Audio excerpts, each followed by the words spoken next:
हाँ, तो मैं आपसे ये कह रहा था कि दोनों ही केसेस में मतलब पॉइंट नंबर 10 और 11 में जो आपको आइडेंटिटीज टाइप जो फॉर्मूले लिखे हुए हैं यहाँ पर AZ1 minus BZ2 whole square plus BZ1 plus AZ2 whole square modulus mod में, तो इसका जो रिजल्ट है A square plus B square और ये सेकेंड ब्रैकेट में mod of Z1 square plus mod of Z2 square.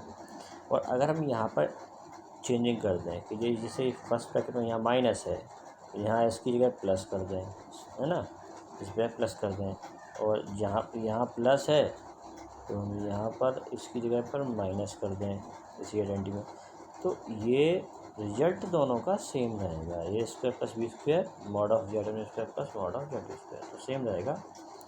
ठीक है, बस ये ध्यान रखना है। अब ये थोड़ा आपको गौर करना पड़ेगा कि ये स्टैंडर्ड फॉर्म है। अगर हम A और B की वैल्यू 1 1 ले लें तो इससे पहले जो आपने ऊपर रिजल्ट पढ़े थे ना पॉइंट नंबर 7 और 8 में, सॉरी 8 और 9 में, वही बन जाएंगे इसमें। सब 7 और 8 में पढ़े थे mod of Z1 plus Z2 whole square plus और mod of Z1 minus Z2 whole square, तो वही वाले हैं। तो इसमें यहाँ माइनस होगा, यहाँ प्लस होगा, और यहाँ प्लस होगा तो यहाँ माइनस होगा। दोनों जगह प्लस प्लस या दोनों जगह माइनस माइनस नहीं होगा, बस इतना ध्यान रखना है ना।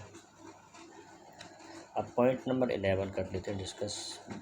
ये है स्क्वायर ऑफ मॉड Z और ये है मॉडुलस ऑफ Z स्क्वायर। तो कहने का मतलब ये है कि किसी भी कॉम्प्लेक्स नंबर के मॉडुलस का स्क्वायर, किसी भी कॉम्प्लेक्स नंबर के मॉडुलस का स्क्वायर उसी कॉम्प्लेक्स नंबर के स्क्वायर के मॉडुलस के इक्वल होता है ना। ये पॉइंट ये बता रहा है square of modulus of any complex number is equal to the modulus of square of complex number, that complex number. ठीक है, अब एक चीज़ और समझ लेते हैं कि ये चीज़ तो हो जाएगी, लेकिन ये कभी नहीं होगा कि किसी कॉम्प्लेक्स नंबर का स्क्वायर उस कॉम्प्लेक्स नंबर के मॉडुलस के स्क्वायर की हो जाए इक्वल। ठीक है, तो ये पॉसिबल नहीं है। Mod Z square equal to modulus of Z square possible है, लेकिन Z square is not equal to mod of Z square, ये ध्यान रखना है। इसके बाद पॉइंट नंबर 14 में तो मैंने आपको ये चीज़ बताई है, mod of Z equal to जो फॉर्मूला लिखा हुआ है ना, mod root of X plus X square plus Y square, ये तो आपको बता चुके हैं जब आपको मॉडुलस और आर्गूमेंट की जो बेसिक इन्फॉर्मेशन दी तब। ठीक है, अब पॉइंट नंबर 11 पर जाते हैं। इसमें लिखा है ये कंजुगेट की प्रॉपर्टी है। कंजुगेट समझते हैं आप? कंजुगेट क्या होता है? किसी भी कॉम्प्लेक्स नंबर, जैसे complex number Z equal to X plus i Y, जगह नहीं दोबारा से लिखता हूँ, Z equal to X plus आई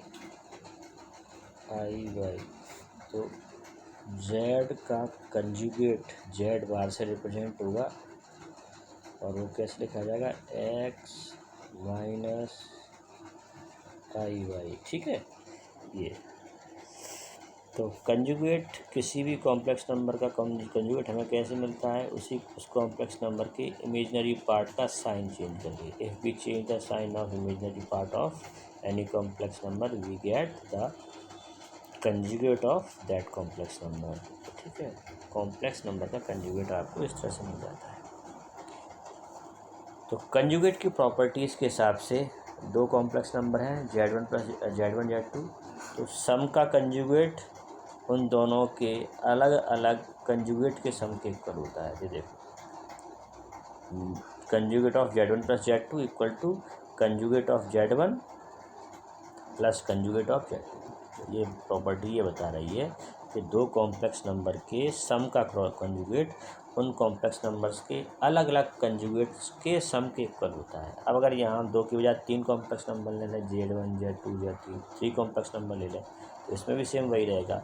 और ये 4 5 कितनी भी कॉम्प्लेक्स नंबर्स के लिए ये रिजल्ट ट्रू रहेगा कि इन सभी के सम का कंजुगेट या सभी उनके डिफरेंस के लिए भी सेम ये प्रॉपर्टी होती है। देखो पॉइंट नंबर 12 में यही तो बताया, Z1 minus Z2 mod of Z1 minus Z2 equal to, sorry mod नहीं, conjugate of Z1 minus Z2 equal to conjugate of Z1 minus conjugate of Z2।